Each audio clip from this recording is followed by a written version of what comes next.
Hi guys. So I've got Billy Hofacker here with me, and I guess for those of you that do not know Billy, Billy's a very close friend, and he was a gym owner. And I'm going to let him drive this a little bit of this conversation. From what I know, he helps gym owners succeed. He helps gym owners make money, make profit, and he started out as a gym owner himself. So Billy, just give us a quick background on you, and then I just want to jump right in rather than spend time in giving backgrounds, giving stories. I just want to hit make the rubber hit the road right away, man. Yeah, so it started with my own story, like it does a lot of times, right? We go through experiences and then we use those experiences to help others. So I started off in a tough spot financially, going back 15 years ago. Like a lot of gym owners, I was really excited about helping people, excited about fitness. And I thought that was kind of what you do. But then I realized there's a whole nother side to it. And my wake up call was over 15 years ago, having a car repossessed, being in a tremendous amount of debt. Lots of problems that created. That was all the result of these small decisions that added up over time to get me to this point. And I had this big turnaround. Paid off $130,000 in non-mortgage debt. This is going back many years ago. Then I ended up becoming completely debt free, a total of $500,000. And along the way, I developed a successful business that was the vehicle for developing some level of financial security and financial freedom. And then I started helping other gym owners. And I kind of like sped through a lot there, skipping some steps. But ultimately, I realized that I had a tough situation there, and I realized that some of the people I've worked with, they were in even more difficult situations. I've dealt. One of my first clients was a guy. He was in his 60s. He started this business later in life, cashed out his retirement, opened a gym, and the gym is losing money. He's having Oh my problems God. with his spouse because now he's putting their future in jeopardy. And I've seen so many scenarios that just break my heart. And it's great to be able to help those folks, but it's even more powerful in some ways to help people from getting to that point in the first place, right? If we can do some things well on the front end, we can avoid a lot of pain. And yeah, that's what I like to do is help people develop a business that they're proud of, help them become more profitable, pay themselves more. It's not about the money. The money is a tool to help them do the things that they want to do when they want to do them and how they want to do them. No, this is great. Great story. Now you gave a lot of insights there. The $100,000 that you had now debt free to the $500,000 that you threw up big numbers. Now, but connecting with your story, but also now that you work with so many gym owners, right? I want you to share with me and with the audience, if you will, like when you look at the landscape right now, what's the biggest mistake you see owners making when they say they want to grow profitably? Like, because you said there were so many things, your little stuff that you talked about, but Yeah. tell me the biggest mistake. I know I'm going to put you on the spot today, man. I'm just going to things that I have other gym owners ask of me and tell me so what do you It's have to it's say about that? it's interesting because as you ask that question about what's the biggest mistake people made, and I started thinking about my own mistakes. I started thinking about the other mistakes, and what comes up for me are a couple things, but one of them is that it's not necessarily unique to our industry, which is kind of true with a lot of these things. These are kind of just mistakes people make in general, and one of them is they like literally don't have a plan. They just don't really have an idea of where they're going, what they're doing, how to get there, and I think there can be a mistake on either end of that pendulum. So, like on one hand, you have the guy or gal that like doesn't really even make sense what they're doing. Like I've seen scenarios where this is really sad. Like even if this thing quote unquote succeeds, we start bringing more and more people in, then it still doesn't work because Wow. something is off. Like let's say pricing is off, or the model is off, or something really important and foundational is not planned well. So that's gonna just lead to, I guess, them getting nowhere faster, as they say. But then on the other end of the spectrum is somebody who needs the perfect plan to get started, which kind of brings up a quote that I heard that really stuck with me, and that was because there's this whole like not who, but what is it? Not Who, not how. yeah, who, not how, right? So this was a little bit of a twist on that, which was now, not how, which Nice. yeah, really jumped out to me, and I think yeah, So that take would like action, basically. Just take yeah. action. Yeah, take action. It's going to be messy. You're never going to have the perfect plan. You're going to learn as you go, and you need a plan. So it's kind of weird. Like there's a lot of things like that. It's like this dichotomy or this like two-sided coin where on one hand this is true, and on the other hand this is also true. Like I'll give you another example with money. On one hand, and this is both personal and professional. On one hand, you have somebody who they save every penny and they know it's important to be frugal, to not be foolish when they spend when they spend. So they take that all the way to the extreme, and then they never take any risk, and they miss out on so much potential. But then on the other hand, and this is probably a bigger problem, but there are both in that they have no discipline when it comes to spending. They're spending everything they make and then some. And that's a recipe for disaster because we saw during COVID. I know you didn't ask this, but biggest mistake you did ask this. So I'm rounding about here. Is 25% of gyms, and of course, different studies say different numbers, but that's kind of what I gather from looking at a lot of them. 25% of gyms went out of business, and I don't say this to brag, but I was on Long Island, New York, with multiple facilities, and we did well during COVID. And we were New York. So those of you that don't know, or maybe you're Wow. newer to the It was industry, a ghost town in New York at that time. yeah. So New York was the arguably the hardest hit part of the country. I know California had it rough too, and some other areas. I know Canada had it rough. That's not U.S., but there's other areas that had it tough. But New York was really bad. We were forced shut down from March, like everybody else, all the way through to the following fall with no breaks. Like some guys, complaining to me because they were closed for 4 weeks or 6 weeks. I mean, we were closed for what is that? Like 9 months. So that was potentially business life threatening, and we did really well. Like from a personal standpoint, we one of the things I teach. So I mean, you ask about like practices and mistakes. So one of them is the owner not paying themselves, and this is also not just true for fitness.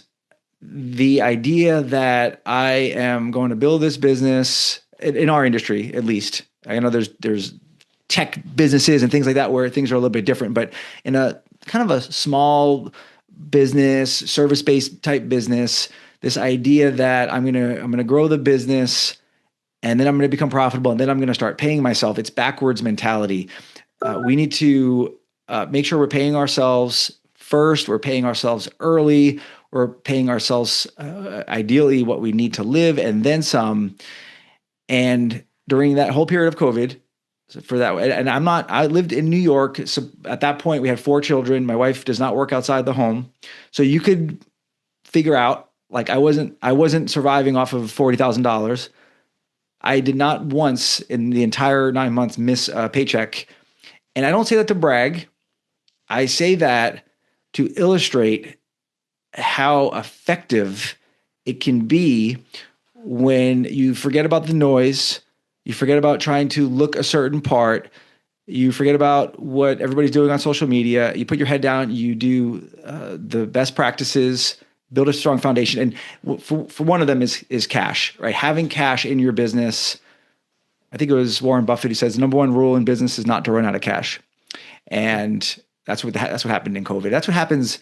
There's a stat that is it 81% of businesses go out in the first 5 years or first 1 year, like depending on which place you're looking. And that's the reason. It's not because of a lack of profitability. And that blows people's minds that a business can be profitable but still go out of business. And not understanding that means not understanding how money works in a business, and that's a common mistake as well. So just adding on to that, those are great insights that you shared, but I want to again draw on one of those pieces, which is gyms could be busy, like you said, they could be profitable, and yet uh, they have to get shut down. So I understand the cash flow is what you're driving at over there. But let's say it's the cash flow is not the issue, right? Hmm. But gyms are busy, and I'm sure you're talking about gyms. Then, in your experience, what's the difference between gyms that are busy and they seem to be doing really well from when you're looking outside in, but when you really open the hood, you're like, they're not even profitable. So like what Yeah. because I'm sure you've come across that. Here's something crazy. And this is, and I love this. You can see I get all jazzed up because this is also true in personal finance. There's a popular financial author named Morgan Housel, and he has this whole little bit or quote that he says that wealth is what you can't see. So the average person, you look across the street and the guy has a Porsche, he's about to fly on some crazy vacation. The assumption is that what? That he's He's wealthy. rich. Yeah, he's rich. Yeah. He's loaded. Yeah. Yeah. He's got the designer clothes. But what's really interesting is this. I don't know, this is really like I'm very nerdy with this. But what's interesting is that because he has those things does not mean that he's not wealthy. So that's really important, right? It doesn't mean that he's not wealthy. He very well may be, but by basing it only on what you see, the only thing you are seeing is the opposite of wealth, is that he has spent money. And nothing wrong with spending money, nothing wrong with the Porsche, nothing wrong with the vacations, nothing wrong with the big house. But from a looks standpoint, there's a higher degree of probability that his neighbor who drives a 2016 Honda Accord and goes away twice a year on modest vacations, and there's that guy could be broke and the flashy guy could be rich, no doubt. But the odds are It's the that other way around. the other way around. That is the odds. Statistics will show that. And it's the same thing with gyms. And this is so you can quote me on this. Like I haven't heard this from anybody else, but I have the privilege of seeing under the hood, as you say, more gyms than anybody out there, or one of them, because you're not seeing reality when you look on social media. And I'm telling you that because here's what happened recently. And I promise you, you're gonna say this guy's lying. It's a true story. I absolutely can't share any details or who it is or who the names are. I had a call with a guy and stressed out of his mind, essentially having a panic attack, has very little money in the bank, doesn't know what he's going to do next month. They need help, right? And that's not that uncommon, right? Business is messy, business is hard. I get a call, and I want to say it was the next day. It might have been 2 days later. And this individual knows that guy. He said to me verbatim, I said, "Tell me about your goals and your aspirations. What are you looking to do?" He said, "I want a business Like like." this person. Yeah, and I'm not kidding. That is 100% true. I didn't Whoa, change that is any part of crazy. that. Yeah, why is he saying that? Because the gym is beautiful. It looks packed according to the pictures, because the picture that's being posted is the busiest time. How many gyms post the 5:30 p.m. session that only one person showed up at? Nobody's posting that, Right. but promise you it's happening. All right. So fair enough. You made a point. Let's go back to the question though, in terms Yeah. of what's the difference then between gyms or people that look busy, that seem to have it together versus like that are actually profitable? Like Yeah. what are It, some it, yeah, it pieces could that be you can share? yeah, it could be a lot of things. But here are some of the characteristics of the ones that are more profitable. They from a growth standpoint, from a sales standpoint, they are relentless with sales. So they are hyper focused on sales. I like what Tom Plummer says. He's probably said it for years, but I've just heard it recently. Where somebody has to sell something every day. That's really powerful, and I think the very best are focused on sales. That's sort of like high level, but underneath that, they have pricing that makes sense. They have Mm, margins that make sense. They have pricing that leads to more profit, because a lot of gyms have pricing set up where it kind of works if they're doing all the work, but they're not making enough money to hire a qualified coach to take their place and still be profitable. So you want to make sure you're looking at that. And so the best are doing that, right? They know that it actually makes more sense for me not to coach here from a financial perspective, because I can drive leads, I can make more sales. I do think that understanding the difference of revenue and profit and margin. cash flow. I think the more profitable ones, they understand those things. And you know what else they do? They track like crazy. Yeah, scoreboard. Have a scoreboard. Just They have a scoreboard. They know their numbers. They know how many leads they have.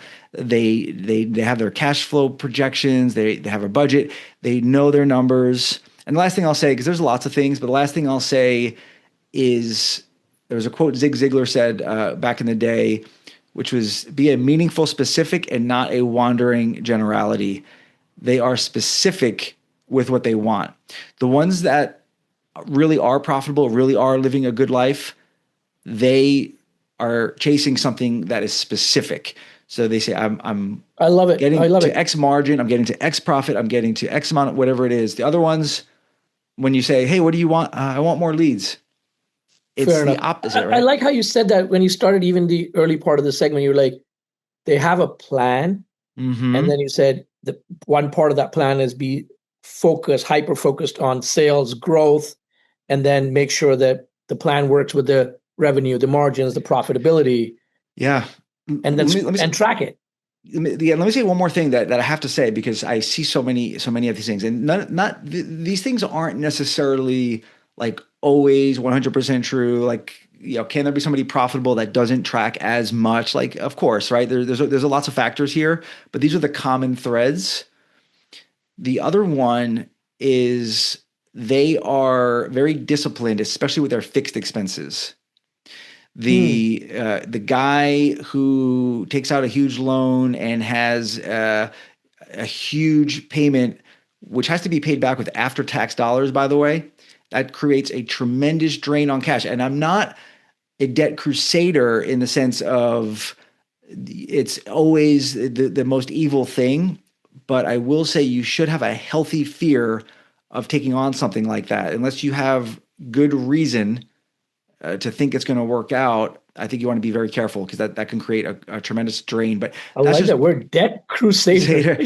that's just one example. But another one would be looking at a place and saying, yeah, it's like double the rent that I really have in my budget, but it's going to work out. I'm just going to get more clients, and that sounds great.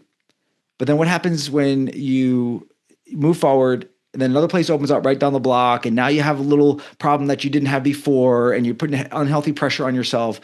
So it's like this quote. It's Maya Angelou, if I'm saying that correctly. It is, hope for the best, but plan for the worst. Right. Yeah. Fair enough. So now you give so many characteristics, which is awesome. Now, if I'm a gym owner and I'm listening in, I'm like, shit, everything's broken. What do I do? What what would be the one system, the one thing? What if there is one thing that you like?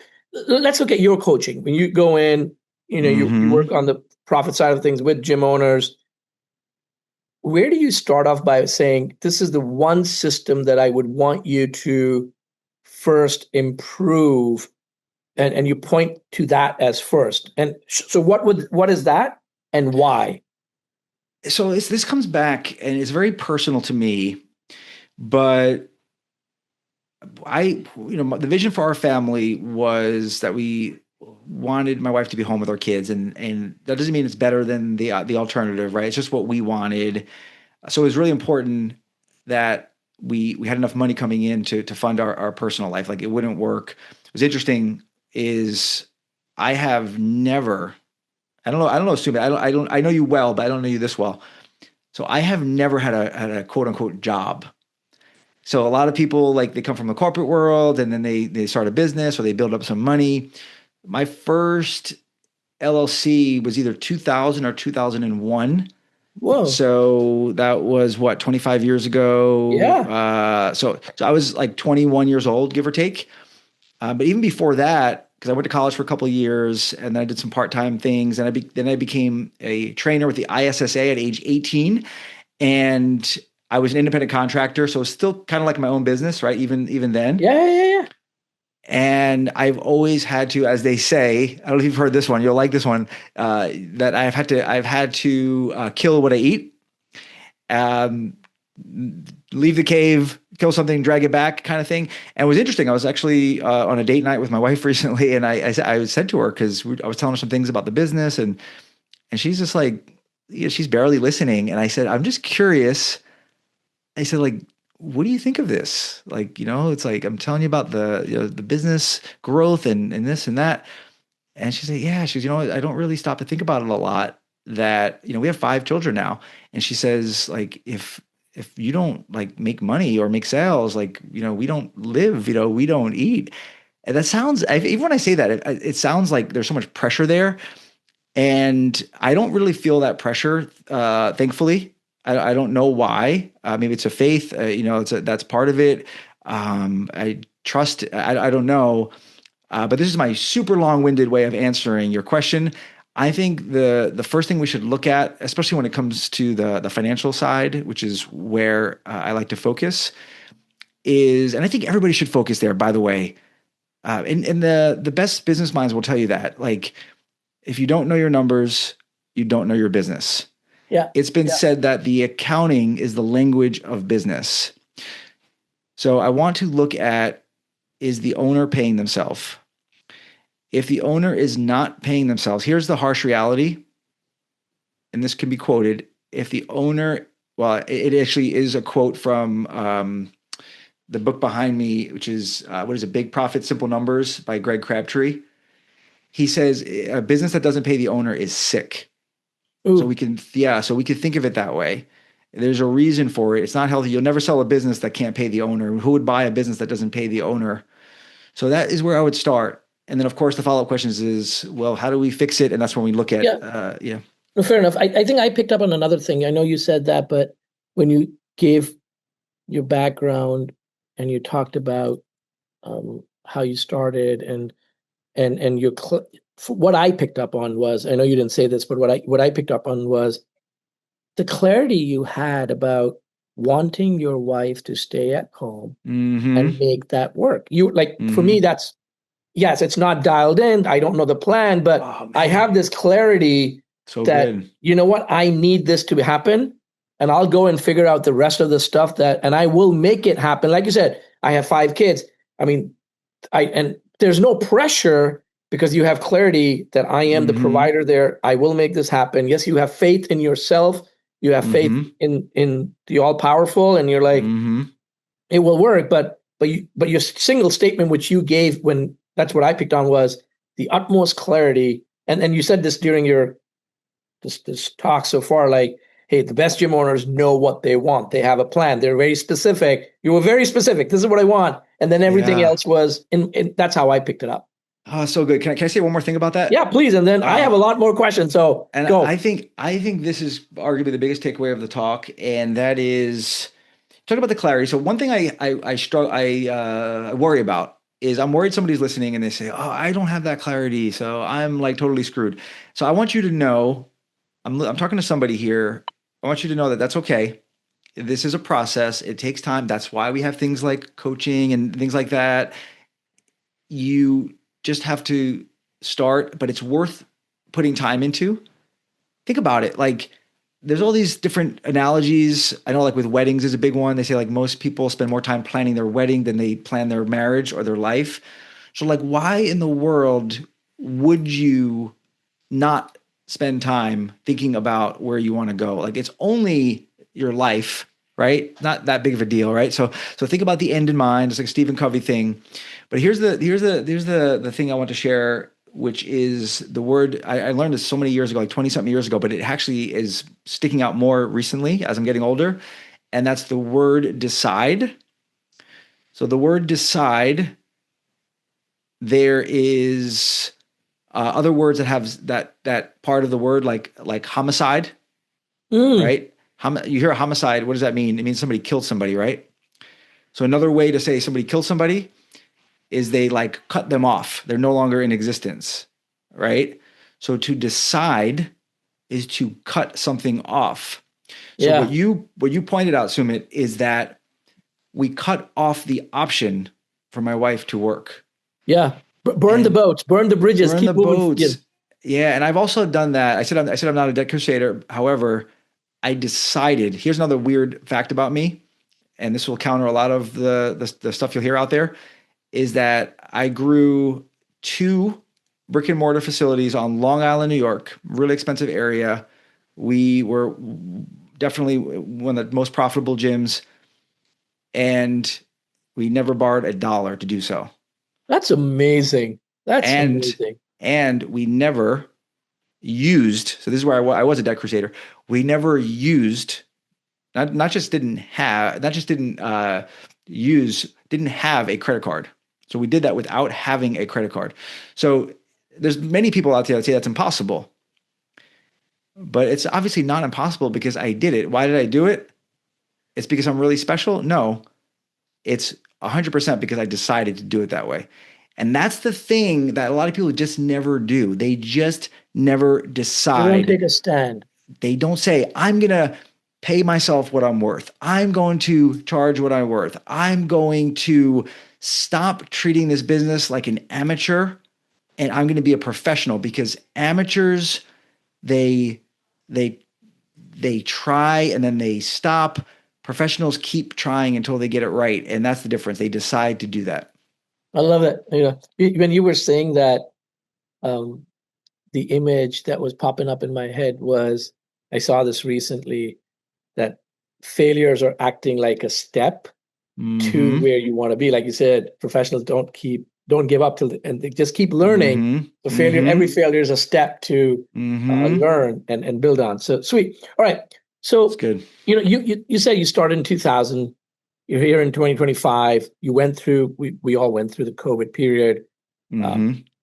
what have you seen that the changing landscape wise that used to be true and could work back in the days and but is absolutely does not hold up in today's environment from a gym perspective and specifically from the gym owner making money because I know that's your focus area. How Yeah. do I make gyms more profitable? So Yeah, I think one of the things I think back to my own journey and like how would it be now? I don't know that I'd be able to do what I did then now. And that's normal, right? Things change in 20 years. It's going to happen again where what we do now is not going to work. Because a lot of these things, it's not like I don't want to act like, oh, these things weren't in existence then because people still talked about these things. But I think back then it was a little more possible to not be as dialed in with certain things. Like we started with large group, and part of it was just like I didn't have like the best marketing, but it was like, hey, we had this great workouts, like fun workouts, great people, like come on down, like, and that kind of worked, just like bringing that energy. So there's a point there, like enthusiasm really matters. So I don't care if your marketing is not the best, but if you can be enthusiastic about it, like you're gonna make up for a lot. But I think now, I think with all the noise that's out there, people are much more distracted, really focusing on like telling the story of the business, telling the story that gets in your client's head, like where they're at, like really connecting with the pain that they have, really differentiating yourself in a way that connects with your client.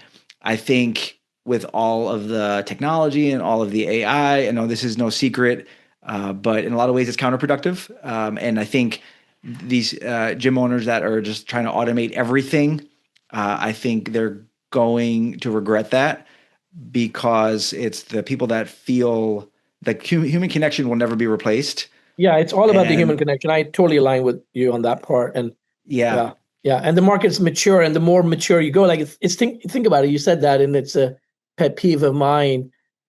When we are consumers ourselves, and we make a call to an airline or a hotel or what have you, and we Yeah. go through those chat bots, and we're put on hold, we blow our top off. We're like, what the hell?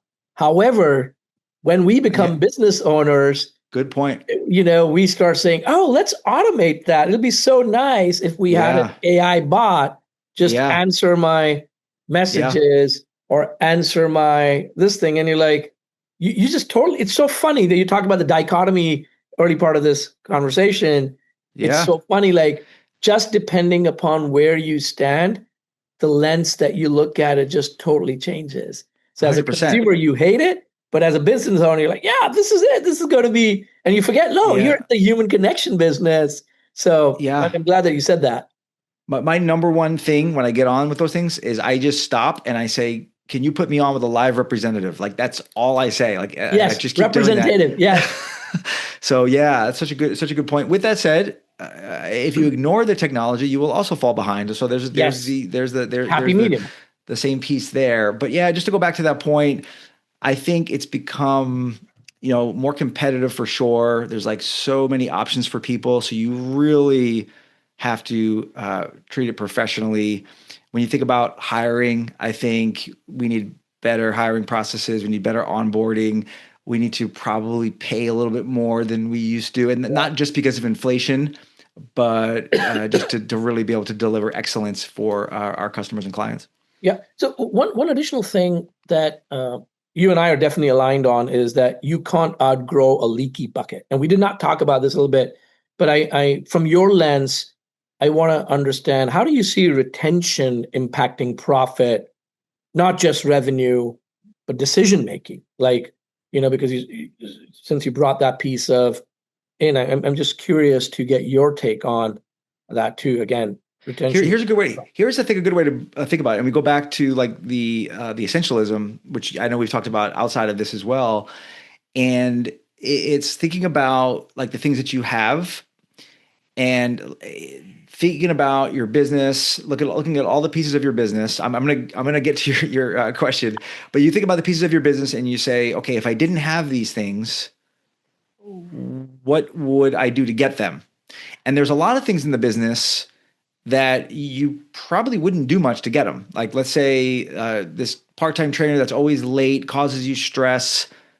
If they weren't on your team, how hard would you work to get them on your team? And the answer is not hard at all. In fact, you wouldn't You'll be hire them happy. again. Yes. So there's your clue on how you should handle that. Okay. Now to your point about retention, if you didn't have your clients, and this is a huge, huge, huge takeaway. If you didn't have your clients that you have, think about the person that comes in and they're so great and they have such a good attitude and they work hard and they show up even when it's busy and maybe they've did a review or maybe they've referred people. Think about that person. Get that person in your head. What would you do? How hard would you work to get that client in your business? Yeah. And if you have any brains, you would say very hard because they are extremely valuable. In fact, they're so valuable that they're keeping you in business. Now, how hard are you working to keep them there?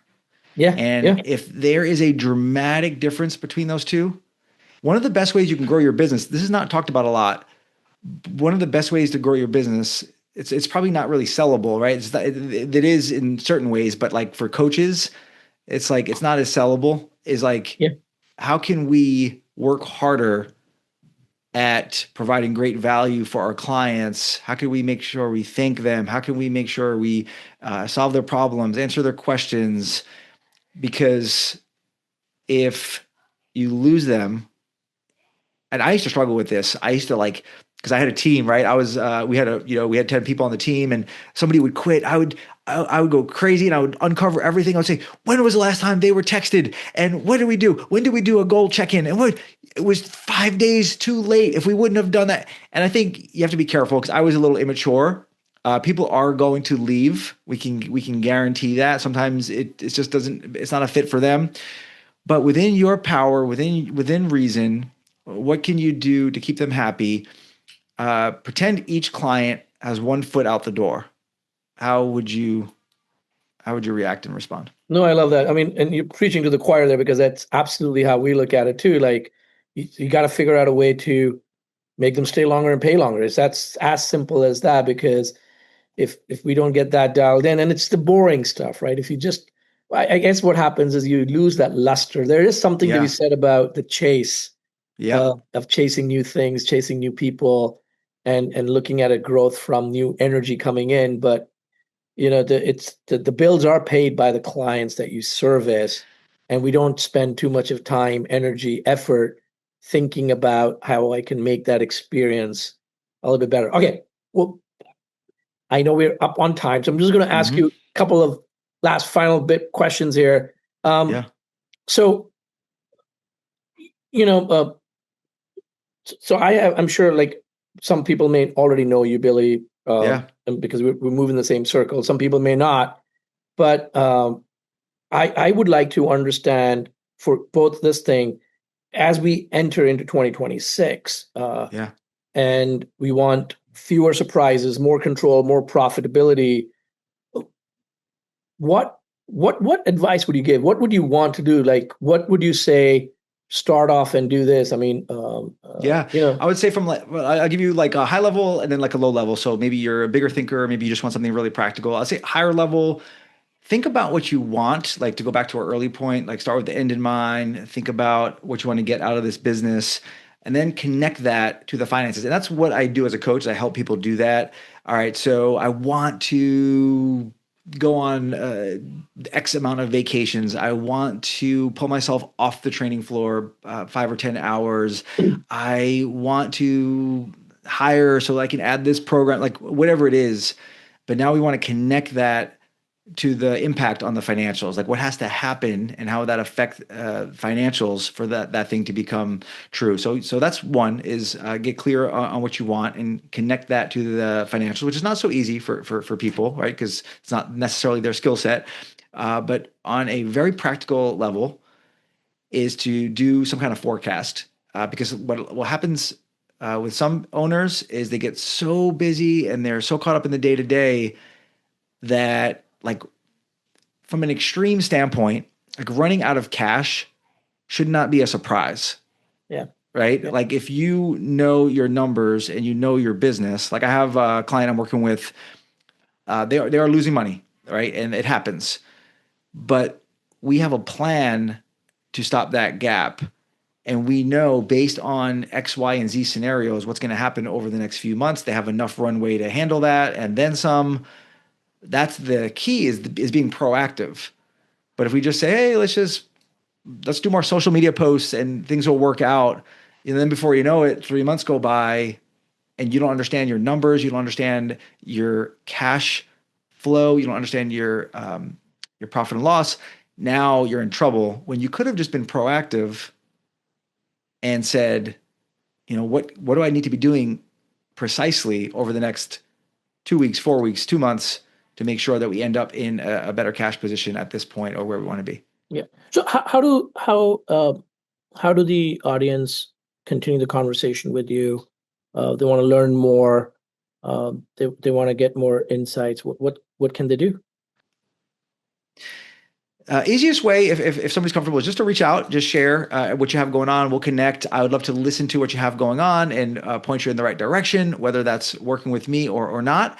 If you just want to see what's going on, you can check out my podcast, Your Fitness Money Coach podcast, also social media, Billy Hofacker. But I think most important and timely for now is Sumit, you and I are part of this event we call the Profitable Gym Intensive, the PGI. It's taking place on January 24th.